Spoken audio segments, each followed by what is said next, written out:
Est-ce que j'ai le droit de mettre des idées dans la tête des gens comme ça ou pas? Je remarque, et toi en particulier tu le sais puisque je t'en ai déjà parlé, mais je remarque que tous les échanges humains sont toujours intéressés. Bon, c'est normal, hein, c'est la vie, c'est le côté survie. C'est comme ça que les animaux, que toutes les formes de vie depuis le début, je suppose, se évoluent. C'est-à-dire qu'elles voient leur intérêt dans des interactions. Voilà, le problème, non, c'est pas le problème. Je vais pas commencer par le problème, parce qu'il n'y a pas forcément de problème. Il y a plusieurs types de relations entre les formes de vie. Elles peuvent être favorables pour l'un, défavorables pour l'autre, favorables pour les deux, défavorables pour les deux. Donc on voit dans la nature pas tant en fait. Vraiment là c'est des sources fiables, j'ai plus les livres derrière moi pour te faire la source, mais dans un livre comme Edible Forest Garden, il est dit quelque part que les relations de prédation, les relations qui sont nuisibles pour l'un ou les deux euh, créatures, je sais pas comment dire, forme de vie, dans la plupart des cas, les relations sont bénéfiques pour les deux en fait. Voilà, pour presque, je sais pas, peut-être 90% des cas. Il y a plus d'interactions positives dans la nature dans, que de relations nuisibles. Bref. Et ça, je pense qu'on a à peu près ce pourcentage chez les humains. Hmm. Est-ce qu'on peut faire mieux? Est-ce que c'est des lois qu'on peut pas changer? Est-ce qu'il faut des prédateurs au sommet de la chaîne? Ou est-ce qu'on peut pas se rétrograder un peu tous et se mettre à,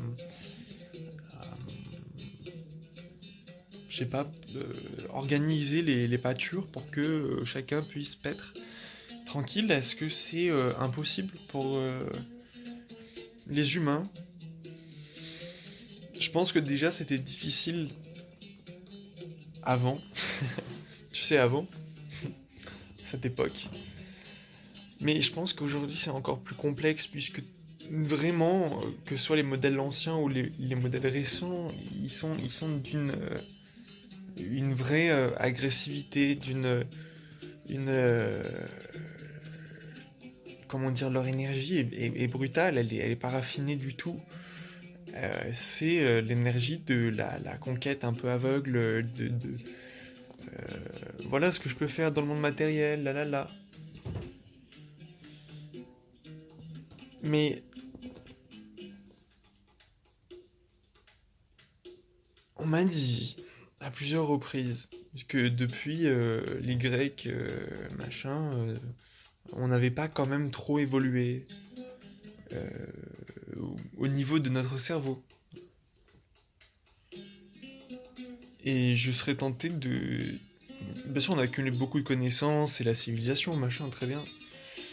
Mais notre cerveau, lui, aurait pas trop bougé. Et je suis tenté un peu de croire ça, puisque il y a des choses que... Il y a des Grecs, ou plus récents, des Romains, ou plus anciens, des... Enfin bref, voilà, de partout dans le monde, quoi. Indiens, chinois, de partout, vraiment, de partout.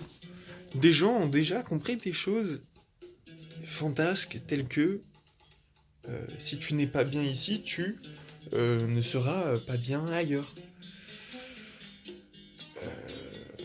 C'est, par exemple, il y a des personnes qui, à titre d'exemple, ont montré que tu pouvais en fait rien faire de ta vie ou vivre au minimum toute ta vie et voilà, sans te sentir frustré, sans te sentir... Tu vois, voilà, encore un truc que les gens, effectivement, n'ont toujours pas imbriqué dans leur cerveau au point que ça puisse se transmettre de génération en génération. Peut-être parce qu'il y a très peu de personnes qui ont fait sien, peut-être, cette pensée. C'est que tu peux pas rater ta vie, par exemple. Voilà, il y a des gens comme ça. En fait là, c'est ce que moi, je fais une vidéo parce que je suis... là, récemment, je suis perplexe. Je suis perplexe parce que je reçois des points de vue très forts qui viennent un peu de chaque côté. Et moi, comme j'ai du travail et que je sais globalement ce que j'ai envie de faire et que j'ai surtout pas envie d'opposer quoi que ce soit, ok, je laisse les choses un peu se faire, mais malgré tout, certaines me perturbent et vont creuser un peu plus, tu vois. C'est vraiment, il y a des discussions qui tac, tac, tac, tac, à un moment donné, qui vont dans un sens particulier. C'est qu'en fait, c'est le moment de la disponibilité, bref. Et là, je parle avec une maman euh, qui dit, je me sens coincé, voilà, j'aime pas ce que je fais, mais je me sens coincé parce que si, parce que ça. Et je sais pas comment dire, c'est très perturbant à entendre. Euh, c'est très perturbant à entendre. Et là, c'est trop tôt, en fait, c'est trop frais pour moi pour y penser, pour comprendre même la chose. Mais c'est bien ma peur, ma peur première, ça serait de me sentir coincé ou de sentir que ma conjointe puisse l'être aussi, puisque d'une certaine manière, ça ressortirait d'une autre manière encore plus désagréable. C'est comme le travail, tu vois, comment se discipliner pour être freelancer et finir son travail au bon moment. Et parce que si tu le fais pas au bon moment, tu vas devoir fournir encore plus d'efforts que si tu t'étais discipliné au bon moment. Donc, par flemme, il faut faire le travail tout de suite, le plus tôt possible. Parce qu'à chaque fois qu'il va t'arriver une couille, que tu vas être ralenti parce que tu pensais être large, mais en fait pas tant, tu te mets en danger d'avoir encore plus de travail après. Voilà. Euh, Autre pensée que les gens n'ont pas, mais que de temps en temps, effectivement, il y a des prophètes, des gens philosophes, qui le ressortent, comme Missor, et voilà, qui rappellent qu'il faut accepter, tu vois, vraiment, c'est le maître mot, il faut accepter sa situation, en fait. Il y a voilà, moi ce qui me perturbe, je pense, quand j'entends cette maman dire je me sens coincé, ou quand j'entends une personne me dire que finalement l'herbe est plus verte ailleurs et que voilà, je me dis en fait pourquoi tu ne fais pas pipi sur l'herbe qui est juste en bas de chez toi pour qu'elle soit plus verte et tu verras qu'elle deviendra plus verte que celle du voisin. Il y a un gros problème de penser à long terme, c'est-à-dire que les gens se voient dans leur situation, je crois, et en se disant voilà, je me sens pas bien, donc il faut que je change. Bien sûr, il faut que tu changes. Mais qu'est-ce qu'il faut que tu changes? Est-ce qu'il faut que tu changes à court terme tout? Ou est-ce qu'il faut que tu planifies ton changement et que tu prennes un peu sur toi? Voire beaucoup sur toi? Bien sûr, à ce que je vais dire, là on m'a répondu récemment que c'est pas parce que avant ça se passait comme ça qu'il fallait avoir une pensée rétrograde et considérer que on devait se complaire dans la souffrance. Là on parlait d'accouchement. Voilà. Je pense à une époque, pas non plus si lointaine, où les femmes mettaient au monde quand même plus plus de 5, plus d'une main d'enfants, tu vois, en perdait quelques-uns, peut-être. Ça c'est bon.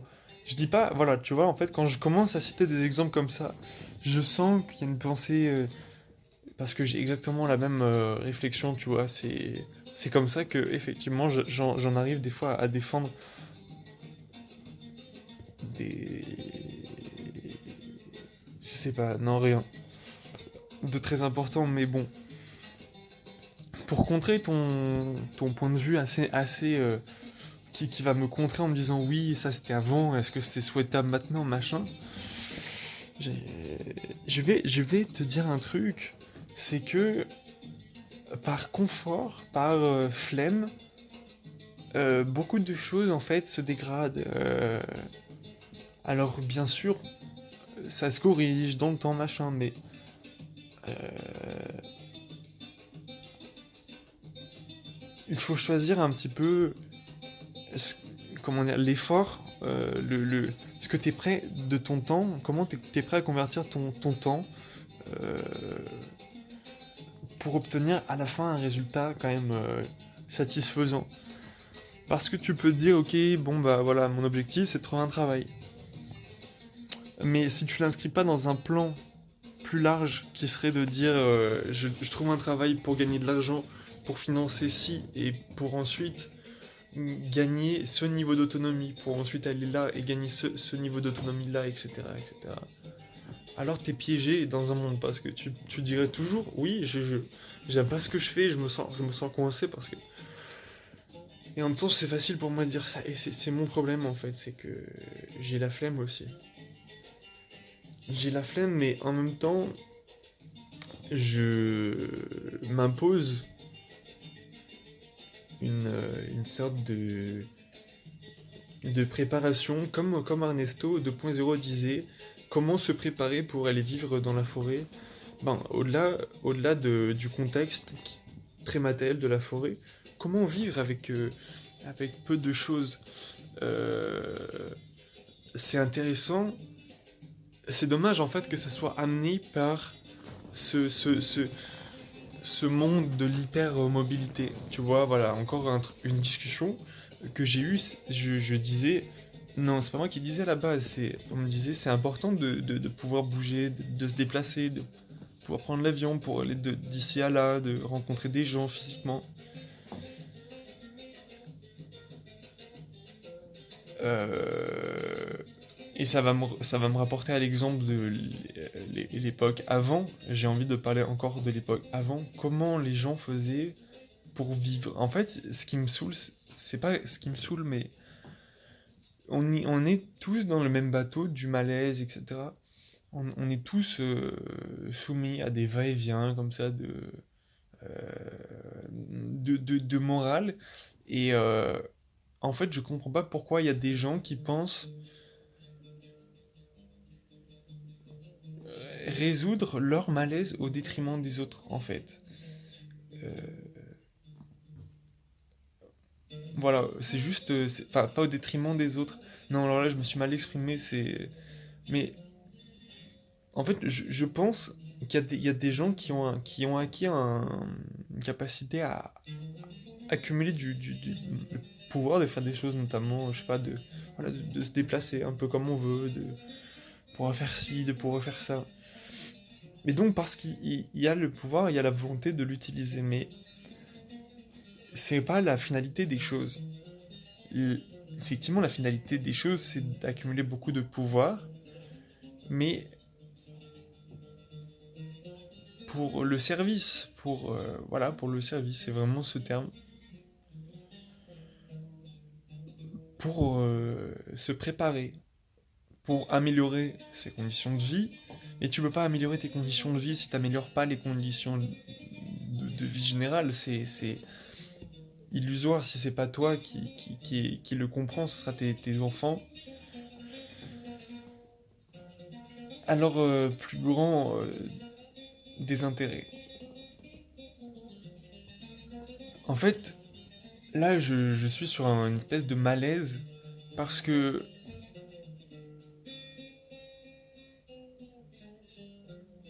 j'ai l'impression que les motivations ne sont pas bonnes.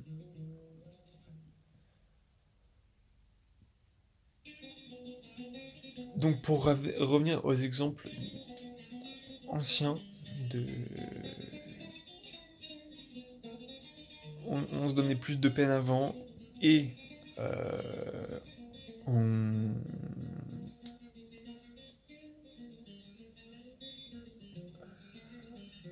Donc juste, déjà, on va commencer par ça. On se donnait plus de peine avant, aujourd'hui on a beaucoup de choses pour soulager la peine, et ça devient illusoirement très accessible. L'illusion, là, c'est le pétrole. C'est pas quelque chose de durable. Ça n'a pas été bien utilisé. Il n'y a peut-être plus assez de réserves pour... Enfin, bref, par facilité, par délégation, par... Est-ce que tu sais d'où vient ton eau? Est-ce que tu sais d'où vient ton énergie? Est-ce que tu sais d'où viennent tes vêtements, etc. Tu le sais pas. Donc, par commodité, presque, mais là c'est pas de la commodité, mais juste par absence, par ignorance, par absence de volonté de savoir, de prendre ta responsabilité vis-à-vis de ça, tu délègues et tu ne regardes pas comment c'est fait derrière. Et tout le monde derrière, c'est comme toi quand tu vas au travail derrière, tu essaies de faire le moins possible, sauf si tu gagnes de l'argent directement pour toi. Mais est-ce que c'est le cas?